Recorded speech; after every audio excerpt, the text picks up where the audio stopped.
महाराज वर्तंतु कौत्स से कहे मुझे 14 करोड़ सोने की मुद्रा चाहिए। गुरु परीक्षा लेता है। गुरु परीक्षा की घड़ी में ऐसा सामने आता है कि परीक्षा लेने के लिए तत्पर।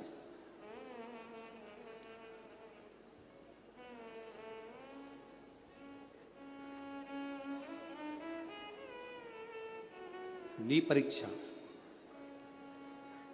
14 करोड़ सोने की मुद्रा। कौत्स गया तुरंत राजा रघु के पास में। राजा रघु से कहा महाराज 14 करोड़ सोने की मुद्रा मेरे गुरु जी को देना है, मैं ब्राह्मण का बालक हूं, आप दे दो। राजा रघु ने कहा 14 करोड़ सोने की मुद्रा देने के लिए मना नहीं, पर मैंने अभी यज्ञ करा था, उस यज्ञ में मैंने सोने की मुद्रा सब संतों को ब्राह्मण जन को बांटी है। मेरे पास में इतनी मुद्रा नहीं, थोड़ी बहुत निकल जाएगी, 1 करोड़ दे दूंगा, 14 करोड़ कहां से लाऊं।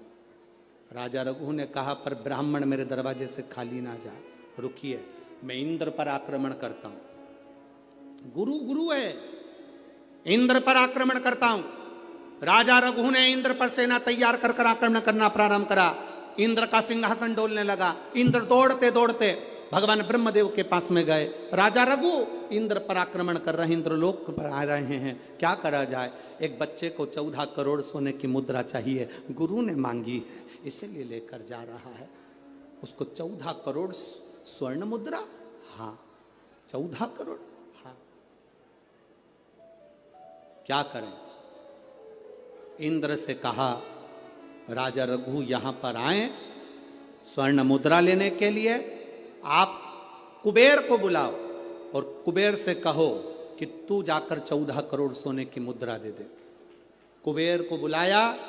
कुबेर शमी का एक पत्ता तोड़ा। शमी का एक पत्ता कुबेर ने तोड़ा और पृथ्वी पर आकर शमी के पत्ते को तोड़कर कोस को दे दिया। कोस ये शमी का पत्ता ले। कोस ने कहा मुझे 14 करोड़ स्वर्ण मुद्रा चाहिए, ये पत्ते का क्या करूंगा। 14 करोड़ मुझे स्वर्ण मुद्रा चाहिए, इस पत्ते का क्या करूंगा। तब कुबेर ने जो पत्ता दिया और कोस से कहा कि यह बर्तन तू महर्षि को ले जाकर दे देना, वह महर्षि समझ जाएंगे इस पत्ते में क्या है। बर्तन तू महर्षि के पास में एक शमी का पत्ता ले जाकर कोस ने दिया।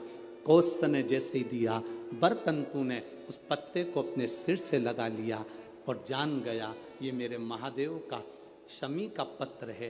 एक पत्ते में 14 करोड़ सोने की मुद्रा का फल होता है। 14 करोड़ सोने की मुद्रा का फल एक शमी के पत्ते में होता है। तुरंत बर्तंतु महर्षि ने शंकर की आराधना कर कर शिव जी से हाथ जोड़कर प्रार्थना करी, बाबा प्रकट हो। देवादिदेव महादेव प्रकट होकर कहते हैं बर्तंतु मांगो तुम्हें क्या चाहिए। बर्तंतु कहते हैं बाबा शरदीय नवरात्रि पूर्ण होने पर जो विजयदशमी आए, उस दशमी के दिन जो एक शमी का पत्र भूलवश भी महादेव को समर्पित कर दे, उसकी जिंदगी में कभी संपदा की कमी ना आए। एक शमी का पत्र, एक शमी का पत्ता 14 करोड़ सोने की मुद्रा से प्रबल हो जाता है। एक शमी का पत्र।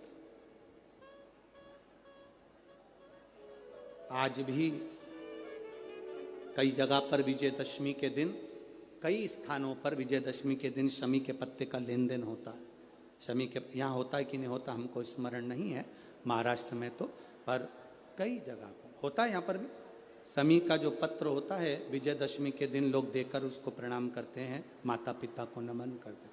क्यों? आप अपने बच्चे हो, आपसे पूछेंगे, आपकी औलाद आपसे पूछेगी, आपके आने वाली पीढ़ी आपसे पूछेगी, माँ ये कौन सा नाटक बनाकर रखा है तुम लोगों ने।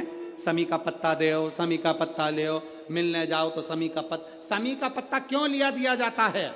बच्चे पूछेंगे। आज की पीढ़ी बहुत प्रश्न करती है, उसको उत्तर देना पड़ेगा कि एक पत्ते में 14 करोड़ स्वर्ण मुद्रा का फल होता है। एक शमी के पत्र में आज के बच्चे जो प्रश्न करेंगे उसका उत्तर देने के लिए तुम्हें तैयार रहना पड़ेगा। उस उत्तर को तुम्हें देना पड़ेगा कि ये शमी का पत्र विजयदशमी पर क्यों लेन देन किया जाता है, शमी का पत्र क्यों शिव के मंदिर में जाता है, शमी के पत्र की मूलता क्यों होती है, इसको समझाना। एक शमी पत्र में वो फल है, और केवल यही नहीं, शमी के वृक्ष के नीचे, बेलपत्री के वृक्ष के नीचे अगर भूल से भी बच्चा, बूढ़ा, कोई व्यक्ति एक पार्थिव शिवलिंग का निर्माण कर लेता है, भूलवश भी उस पे जल समर्पित कर देता है, भूलवश भी उसके भाव से पुष्प या शमी पत्र या बेलपत्र भी चढ़ा देता है, तो वो इस संसार में कहीं ना कहीं सुख भोगता ही है, उसके जीवन में दुख नहीं। शमी पत्र की मूलता